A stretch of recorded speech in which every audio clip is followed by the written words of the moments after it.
Responsable de club ou d'association, si vous regrettez le manque d'entraide professionnelle entre vos membres, j'ai préparé un topo pour les sensibiliser à cette question. Les clubs et les associations, quel que soit leur objet, à but caritatif ou non, jouent un rôle essentiel dans la recherche d'emploi par la méthode réseau.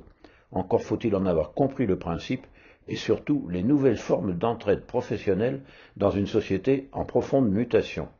L'intervention peut durer de 30 minutes à 1h30 pour s'adapter aux contraintes des organisateurs de l'événement. En effet, une nouvelle société implique de nouvelles formes d'emploi, ce qui implique de nouvelles formes d'entraide. La démarche réseau en recherche d'emploi. Pour chercher un emploi, on peut répondre aux annonces, envoyer des candidatures spontanées via les réseaux sociaux ou ciblées sur des employeurs potentiels précis. Enfin, on peut pratiquer ce qu'il est convenu d'appeler la démarche réseau.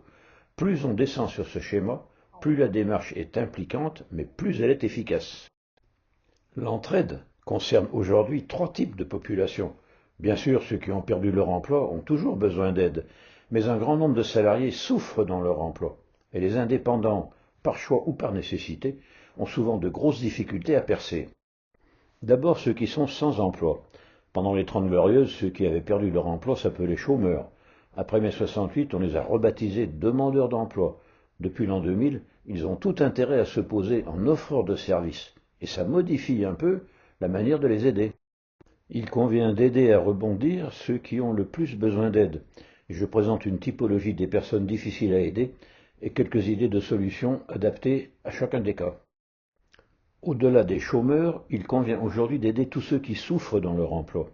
40% des salariés disent avoir un problème de santé mentale. C'est énorme. Et les proches peuvent jouer un grand rôle. Pour plus de détails, vous pourrez revenir sur cette diapo. En variante, le bore-out, je m'ennuie à mourir. Et le brown-out, je suis en train de gâcher ma vie. Pour avoir l'air moderne, vous pouvez parler du quiet quitting ou de quiet cracking, mais n'importe qui peut être utile avec de l'écoute et du bon sens. Enfin, les indépendants qui peinent à percer.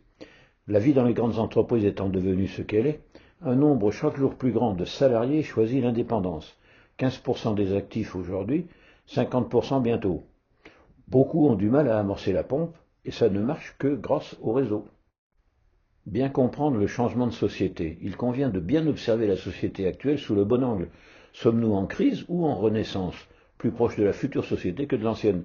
C'est quand l'avenir est incertain qu'il devient possible de le fabriquer à son idée, et ça change la vision. Enfin, les outils que j'ai dû me fabriquer lorsque j'animais mon cabinet d'outplacement sont faciles à comprendre et à utiliser sans risque de mauvaises interprétations. Cette grille a fait ses preuves depuis plus de 30 ans. Elle ne fait référence à aucun niveau, métier ou marché. Vous pouvez donc la recommander aux amis de votre club s'ils dépriment tous les dimanches soirs.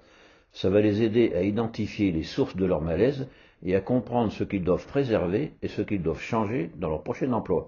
J'en expliquerai le fonctionnement très simple en quelques minutes.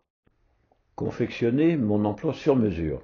Après avoir évalué avec objectivité mon emploi, bien analysé le contexte et formulé le cahier des charges de mon prochain emploi, il me reste à définir et mettre en œuvre la stratégie de ma démarche.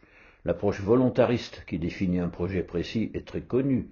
L'approche opportuniste est plus confidentielle, bien que mieux adaptée au contexte actuel et à la nécessité de changer fréquemment de métier et de secteur. La méthode du puzzle. Tout emploi dans mon cadre est bon à prendre. On ne parle plus de logique de carrière, mais de cohérence, voire de style de carrière. On peut explorer divers coins du puzzle, et en fin de carrière, on termine par l'emploi où tout ce que l'on a expérimenté peut servir. Quand on est le seul à savoir faire, on n'a pas de concurrent, et l'on peut travailler aussi longtemps qu'on le souhaite, en s'arrêtant progressivement jusqu'à se fabriquer des compléments retraite. Pour changer d'emploi, je dois avoir bien compris le principe des passerelles, qui seront au nombre de 5 ou du moins 5 principales, car l'adéquation d'une personne avec son emploi est multicritère. Je viens par exemple d'une ellipse jaune, je me sens capable et j'ai envie d'exercer mes talents dans un hexagone bleu. De plus, j'ai exercé une fonction écrite en noir, avec une certaine police de caractère, et je postule pour un emploi en blanc avec une autre police. Si ce n'est pas moi qui explique les passerelles entre ces deux emplois, aucun recruteur ne le fera jamais pour moi. L'échange pourra se terminer par une simple sensibilisation, toujours utile, mais si vos adhérents ont une vie associative, entre autres, pour vivre en réseau, ça se terminera par des prises de décision très concrètes. Mais pour les suites, bien sûr, c'est vous qui voyez.